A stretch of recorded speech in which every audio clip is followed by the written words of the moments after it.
exact words were, I'll tell you. Record everything I say?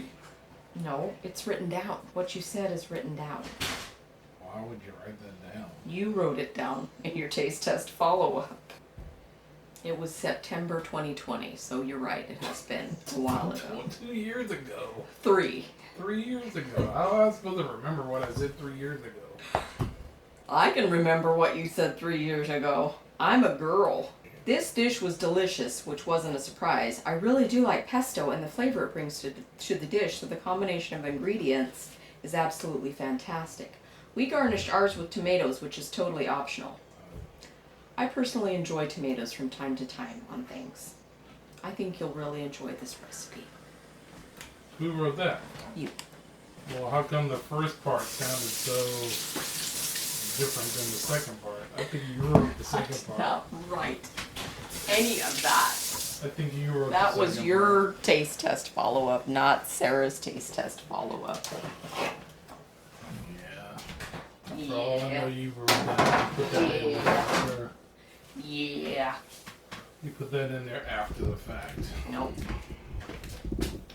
Hi guys, welcome back to CJ's Keto Kitchen. My name is Sarah, and if you were looking for home-style recipes made ketogenic, then you have come to the right channel. And tonight we are going to be making something in keeping with the season, and it is going to be summer garden chicken bake. So come along with me, and let's get started.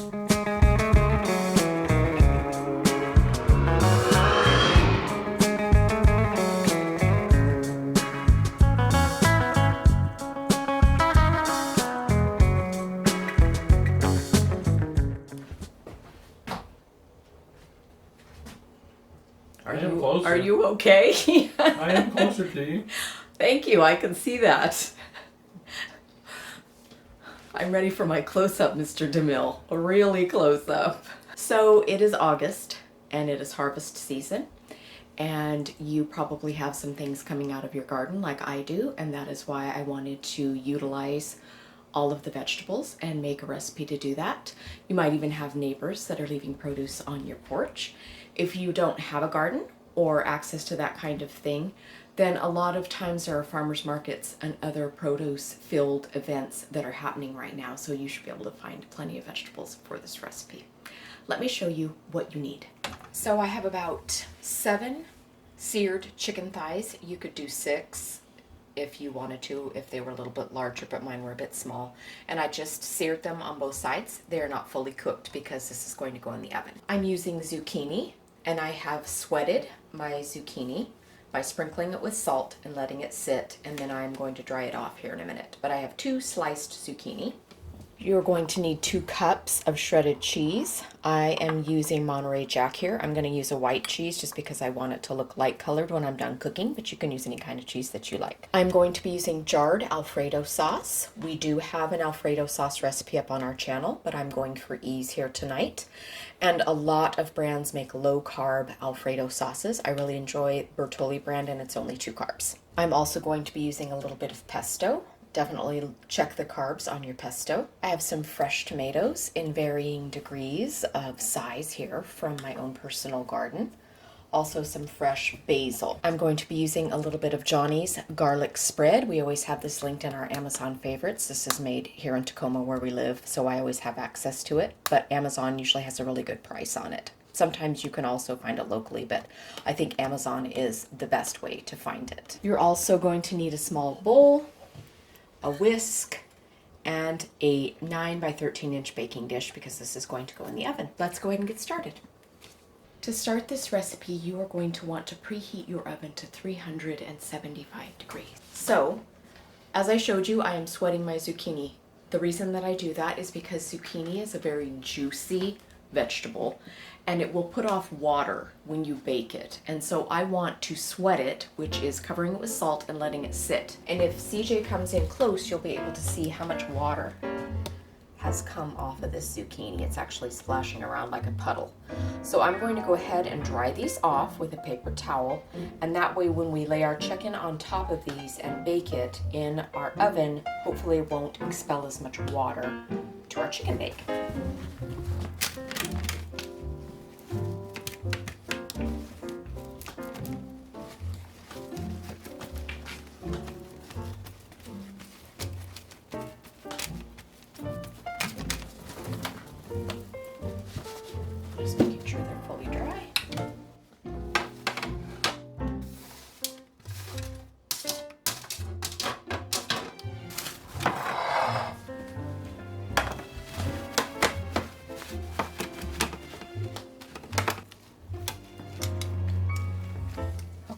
I've got the zucchini laid down. So now I'm going to take my partially seared chicken thighs and lay them on top of my bed of zucchini. And I'm just going to try and make them as even as I can. And as I said, these are not fully cooked. They're just seared. I like to sear my meat. Theoretically, you could put these on raw, but I do like searing my meat because I feel like there is better flavor. But of course, you can do whatever you like. All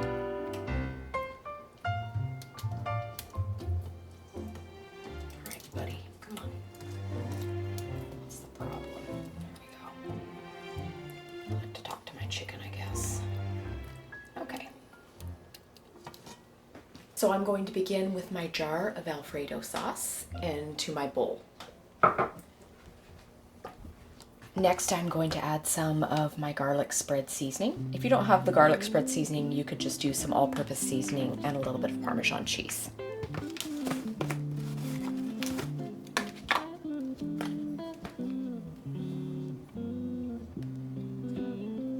About a teaspoon and a half.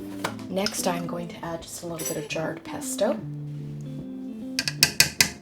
About a teaspoon. And this is just going to marry the flavor of the basil that we will add after it has been baked.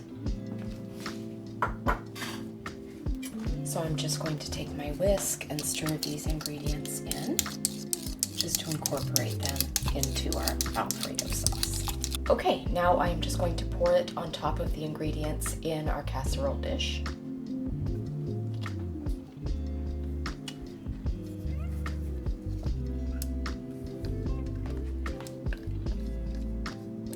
I'm just going to take my spatula and spread that evenly over our chicken and our zucchini. Okay.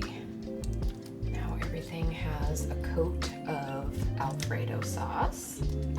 So the next ingredient is going to be our 2 cups of cheese, and I'm just going to sprinkle that evenly over our chicken and zucchini. This is going to bake in a 375-degree oven, and we're going to bake it for about 30 to 40 minutes.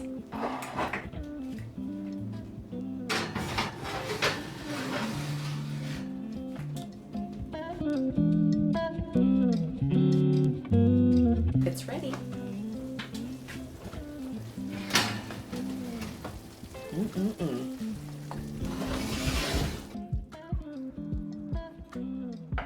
So, as with all casseroles, any kind of bakes that you take out of the oven, you're going to want to let it sit for about 10 to 15 minutes before you start cutting into it, so that everything has a chance to cool down and solidify.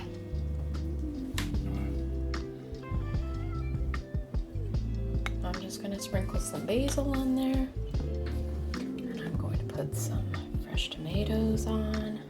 Okay, there it is. The summer garden chicken bake. Okay, here is our summer garden chicken bake. It's all garnished with the basil and fresh tomatoes, ready for a taste by CJ. Hi. Hi. All right, let's get going with this. So you said you made something similar to this, and I loved it. Yes, it's been about 3 years though, so. All right, so I got a bite with a little bit of everything. The basil, zucchini, tomato. Let's see how it tastes.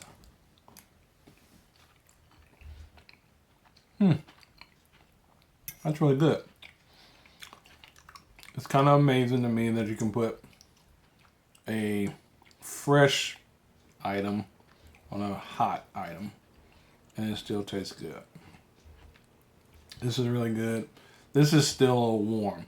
I know that this will actually be better tomorrow. Yes. Good job, baby. Thanks for doing it. Thanks for doing it right after I got off work, because this is our dinner. Yeah. And I'm ready to eat. Me too. Bye. Bye. We're driving down